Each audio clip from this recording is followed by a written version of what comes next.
हमारी सरकार में ना तो गरीब की मजबूरी का सौदा होने दिया जाएगा, ना सरकारी मुआवजे की बंदरबाट होने दी जाएगी, ना ही प्रभावशाली लोगों को कानून से ऊपर समझने की इजाजत दी जाएगी। पिछले सत्र में श्री राकेश कालिया द्वारा गग्गल एयरपोर्ट हेतु भूमि अधिग्रहण खरीद तथा प्रभावित व्यक्तियों को दिए गए मुआवजे का विषय इस सदन में उठाया गया था। चर्चा के दौरान यह गंभीर आरोप सामने आए थे कि गग्गल एयरपोर्ट के लिए प्रस्तावित भूमि के आसपास एवं गगरेट में कुछ व्यक्तियों द्वारा गरीब एवं साधारण लोगों से जमीन अपेक्षाकृत कम दरों पर खरीदकर बाद में उसके अधिग्रहण के माध्यम से अधिक मुआवजा प्राप्त करने का प्रयास किया गया।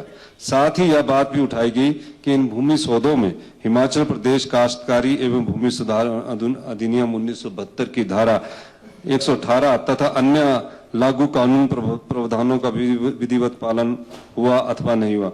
मैंने उसी समय इस सदन में स्पष्ट किया था, यदि किसी ने नियमों को दरकिनार कर भूमि खरीदी है, यदि किसी सौदे के पीछे बेनामी स्वामित्व छिपा है, यदि गरीब व्यक्ति से सस्ती जमीन लेकर सरकारी अधिग्रहण के माध्यम से अनुचित लाभ कमाने की कोशिश हुई है, तो चाहे उसके पीछे कोई भी व्यक्ति क्यों ना हो, कानून अपना काम करेगा। मैंने सदन को केवल आश्वासन नहीं दिया था, मैंने एसआई गठित कर मामले की तह तक जाने का वचन दिया था और हमारी सरकार की कार्यशैली का अंतर देखिए।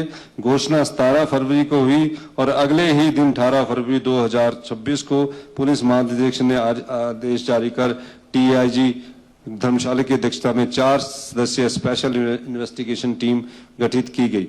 अब तक एसआईटी द्वारा 9 अलग अलग स्टेटस रिपोर्ट प्रस्तुत की जा चुकी है। इन रिपोर्टों में गग्गल एयरपोर्ट के पास हुई भूमि सौदों, संदिग्ध बेनामी स्वामित्व और संबंधित बैंक लेन देन की जांच की गई है। 4 मामलों में एसआईटी द्वारा विजिलेंस में आपराधिक मामले दर्ज किए गए हैं तथा एसआईटी द्वारा रिपोर्ट में उल्लिखित भूमि खरीद मामलों को धारा 118 के प्रावधान के तहत आवश्यक कार्रवाई हेतु संबंधित जिला कलेक्टरों को भेजी जा चुकी है। अध्यक्ष महोदय, मैं विपक्ष के अपने साथियों से भी कहना चाहता हूं, सरकार की नीयत भाषणों से नहीं फैसलों से परखी जाती है। सवाल सदन में उठा, हमने उसे दबाया नहीं, आरोप लगे, हमने फाइल बंद नहीं की, जांच की मांग हुई, हमने समय नहीं काटा। यही हमारी सरकार और केवल आरोपों की राजनीति करने वालों के बीच का फर्क है। वह सवाल उठाकर राजनीति करते हैं, हम सवाल की तह तक जाकर कार्रवाई करते हैं। मैं इस सदन के माध्यम से पुनः स्पष्ट करना चाहता हूं, ना कोई कितना प्रभावशाली है या देखा जाएगा, ना सकी राजनीतिक पहचान देखी जाएगी, ना उसका पद और पहुंच देखी जाएगी, केवल तथ्य, साक्ष्य और कानून देखा जाएगा।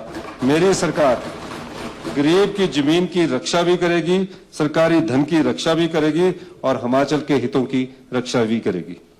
बिजली का बिल हर महीने बढ़ रहा है, तो अब सूरज की रोशनी को अपनी बिजली का जरिया बनाइए। हिमटेक्स सोलर के साथ लगवाइए अपने घर, दुकान या व्यवसाय के लिए स्मार्ट सोलर सॉल्यूशन। कम बिजली बिल, साफ ऊर्जा और लंबे समय की बचत। सोलर लगाने से लेकर सही सिस्टम चुनने और सब्सिडी पाने तक हिमटेक्स सोलर आपके साथ हर कदम पर। तो इंतजार किस बात का?